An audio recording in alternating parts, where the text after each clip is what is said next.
Hello everyone, चला आज आपण तोंड जरा गोड करूया। आज आपण बघणार आहे एक स्वीट डिश म्हणजे सफरचंद शिराची रेसिपी। अगदी सोपी रेसिपी आहे, तर माझा व्हिडिओ स्किप न करता शेवटपर्यंत बघा। सुरुवातीला आपल्याला एक वाटी रवा मोजून घेऊन साईडला ठेवायचा आहे।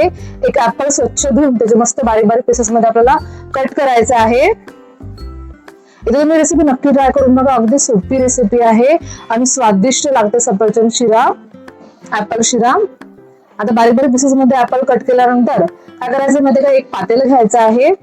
त्यामध्ये आपल्याला बाकीचे इन्ग्रेडियंट्स मोजून घ्यायचे आहे। त्यामध्ये आपण घेणार आहे पाऊण वाटी साखर, तर गोड तुम्ही तुमच्या आवडीनुसार घ्या। आणि त्यामध्ये आपल्याला एक वाटी पाणी टाकायचं आहे। पातेलं गॅसवर ठेवून साखर विरघळेपर्यंत आपल्याला पाणी गरम करून घ्यायचं आहे। पाक करायचं नाही आहे, फक्त आपल्याला साखर विरघळून घ्यायची आहे। आपण करणार आहे आता इथे ऍपल सिरप। त्यामध्ये कट केलेले जे ऍपल आहे, आपण जे बारीक बारीक पीसेस मध्ये ऍपल कट केले होते ते घालायचे आहे। पूर्ण ट्रान्सपरंट होईपर्यंत शुगर मध्ये आपल्याला शिजवून घ्यायचं आहे। त्याला व्यवस्थित मस्त त्याला आपल्याला शिजवून घ्यायचं आहे। तर आपण साईडला पॅन ठेवूया। त्यामध्ये आपल्याला शिऱ्यासाठी आवश्यक तेवढं तूप घ्यायचं आहे। साजूक तूप छान व्यवस्थित गरम करून घ्यायचं आहे। तूप गरम झालं आणि आपण इकडे साईडला आपलं ऍपल सिरप पण मध्ये मध्ये बघत राहणार आहे, ढवळत राहणार आहे त्याला, कारण की ऍपल थोडं ट्रान्सपरंट झाले पाहिजे। तूप गरम झालं की त्यामध्ये आपला रवा घालायचा आहे आणि मस्तपैकी मंद आचेवर रवा जो आहे तो आपल्याला कलर चेंज होईपर्यंत, खमंग स्मेल सुटोपर्यंत भाजून घ्यायचा आहे। कंटिन्युअसली आपल्याला फिरवत राहायचं आहे। ही प्रोसिजर मंद आचेवर करायची आहे, म्हणजे आपला रवा जो आहे तो व्यवस्थित भाजला गेला पाहिजे।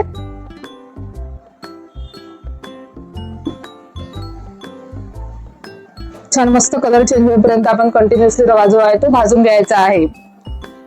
छान रवा भाजला गेला आहे बघा आपला। रवाचा मस्त खमंग स्मेल सुटला घरामध्ये। त्यामध्ये आपण चिमूटभर मीठ घालूया, सोबतच विलायची पूड घालायची आहे आपल्याला। सगळं व्यवस्थित मिक्स करून घ्यायचं आहे। कलर पण छान चेंज झाला आहे, व्यवस्थित मिक्स करून घ्यायचा आहे सर्व। बघा कलर किती सुरेख आलेला आहे रव्याचा। त्यामध्ये आपल्याला आपण जे ऍपल सिरप केलेलं आहे ते गरमागरमच टाकायचं आहे। एकदम टाकू नका, थोडं थोडं थांबत थांबत टाका। व्यवस्थित रव्यामध्ये मिक्स करून घ्यायचं आहे आपल्याला। रवा घट्ट झाला की उरलेला जो सिरप आहे आपण ते टाकायचं आहे। जर रवा तुमचा जाडा असेल, शिजायला आणखी पाणी लागत असेल, तर तुम्ही आणखी गरम पाणी करून त्यामध्ये टाकू शकता आणि रवा व्यवस्थित शिजवून घेऊ शकता। आता उरलेलं जे सिरप आहे आपल्याला ते टाकायचं आहे। त्यामध्ये आपण कुठल्या प्रकारचे ड्रायफ्रुट्स वगैरे टाकणार नाहीये, कारण आपल्याला आपल्या शिऱ्याला फक्त ऍपलचा फ्लेवर द्यायचा आहे, कारण आपली रेसिपी जी आहे ते ऍपल शिऱ्याची आहे म्हणून। आता बघायला व्यवस्थित मिक्स करून घ्यायचं आहे। मस्त रवा आपला फुललेला आहे, आवश्यक तेवढं पाणी घालायचं त्यामध्ये। झाकण ठेवूया, वाफ काढायची आहे व्यवस्थित। गरमागरम ऍपल शिरा आपला रेडी आहे। तुम्हाला माझी आजची रेसिपी नक्कीच आवडली असेल तर मला एवढं लाईक करा, शेअर करा, कमेंट करा। माझ्या चॅनलला तुम्ही सबस्क्राईब करा, मला भरभरून सपोर्ट करा। छान आपला शिरा तयार झालेला आहे। शेवटी टाकायचा आहे 1 चमचा साजूक तूप आणि गरमागरम शिरा आपल्याला सर्व करायचा आहे। बघा छान आपला शिरा तयार झालेला आहे। आय होप तुम्ही रेसिपी नक्की ट्राय कराल। भेटू नेक्स्ट व्हिडिओ मध्ये। बाय बाय आणि टेक केअर।